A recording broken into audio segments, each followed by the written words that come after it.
Hey everybody, it's Mike with the 1974 GMC. So I just wanted to follow up. I do have all the shocks installed. Um, See if I can't get the phone in so you can kind of see the clearance I ended up with between the bell of the shock and the control arm. So I ended up making my own spacers, but as a possibility for people out there, if you have the same problem, the lock washer that they provide with the kit is about the right size. I went a little bit thicker just because the clearance was pretty close, and you can see I've got a reasonable amount there now. So, and I did use the nuts that fit into the pilot in the arm, and I Loctited them, so I didn't use the lock washers, partially because there's not a ton of, the threads. You can see the threads just basically make it to the end of the bolt. That's why I used Loctite and didn't use the lock washers. But so there's that. I still got to put the new bags in, as it turned out. All the dinking around with these shocks took me most of the day yesterday. I was just going to show you. Here's where I made the spacers. It's just a piece of 1-inch mild steel bar that I bored out to the right size and then parted off. So nothing real special there. But what's really exciting is today I went and saw Dave Lindsay, who is a GMC Great Laker, and he has a business that redoes. Oh, he does a lot of things, but one of the things he does is he does his own version, if you will, of the GMC Knuckle and bearing. And so, as I talked to you before, in a standard GMC setup as it was from the factory, the bearings press to the hub and then are a slip fit to the knuckle. And the problem with that slip fit is the way it was made. It was a turned fit, and so the bearings kind of smush the little grooves that were made by the single point tool that made the bore. And because they're a slip fit, they needed clearance, or it was clearance anyway. And over time, it just wallows out the knuckle. And so what Dave ends up doing is he has the knuckle bore done with spray metal, and then he turns it to an interference fit with the outer race, and then and I believe it's actually ground to an interference fit, so it's a nice smooth bore. He does the same thing with the hubs. They're reconditioned and ground, so everything is a precise fit when it gets all pressed together, so that all said and done with the bearing spacer and everything else, there is a precise amount of clearance in the bearings. So this is going to act more like a sealed hub on a modern vehicle. And his opinion is that as long as you take care of it, it should last the life of the vehicle. The bearings are very, very good bearings from Timken. They always have been. He says almost every bearing that he's taken apart, the bearing probably could be reused, but he doesn't do that. This is all new bearings, all new seals, brand new factory rotors,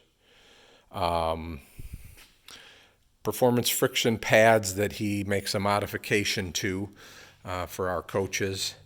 And these are machined and set up. I don't know if we can see where he machined it, but he machines a clearance in for the 80 millimeter calipers, which a lot of people have switched to. My coach had them. I didn't even know it.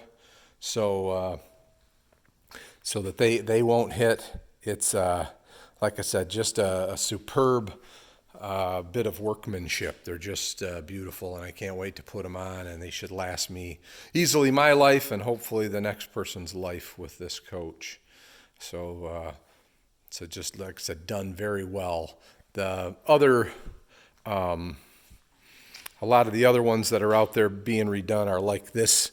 I got a couple of scrap parts from Dave because I'm playing around with that idea that I talked about of using a hub bearing off a 1-ton truck and trying to figure out how I could do it. But this is what the this is what the other remanufacturers do, is they press a sleeve into this bore, and they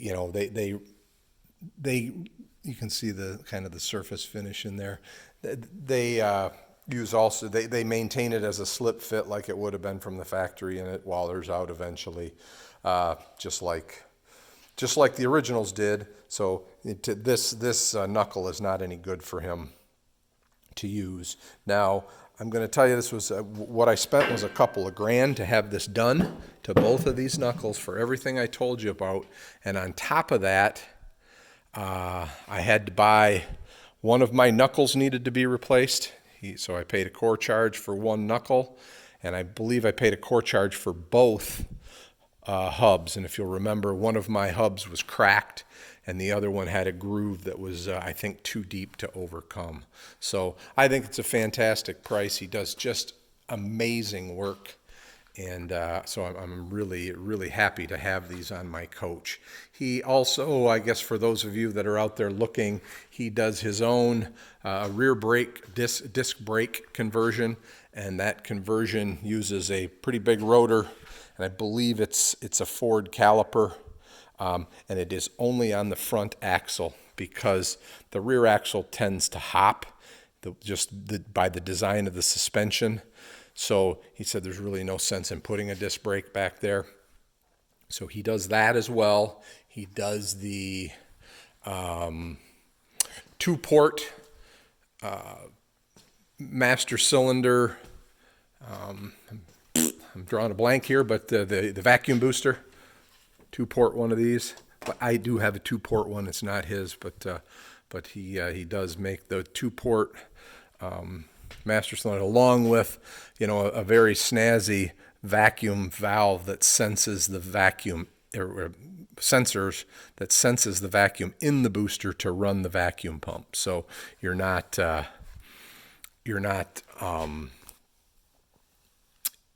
sensing engine vacuum, you're sensing booster vacuum, which is another thing. The other one that he does is the 8-1 conversion. So he makes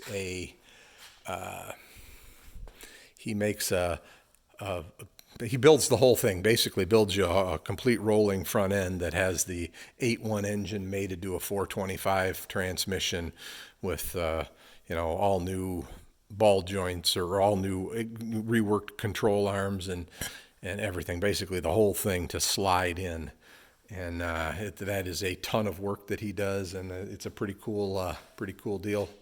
I don't know what it costs, but if you're interested, give Dave a call and see if he can do one for you. But he does just lots of, you'll see him at a lot of the GM rallies here in Michigan and the International, where he does, he'll help people. He'll do alignments on coaches. He'll give talks on brakes and braking. He's just a wealth of knowledge on these coaches.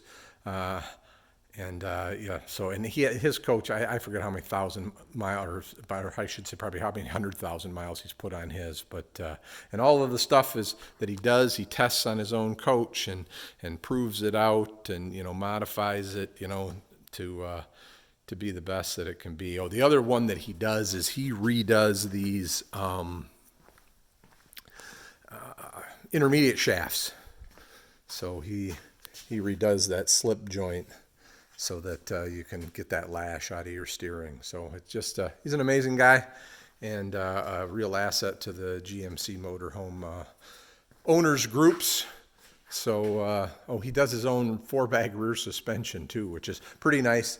I was very close to going with it. It's just, it limits a little bit further your down travel, and I did not want to do that. I was concerned about doing that. So at any rate, I just wanted you guys to have all this information and let you know how excited I was to have these spindles, and I can hubs and Knuckles and start getting it back together. Thanks for watching.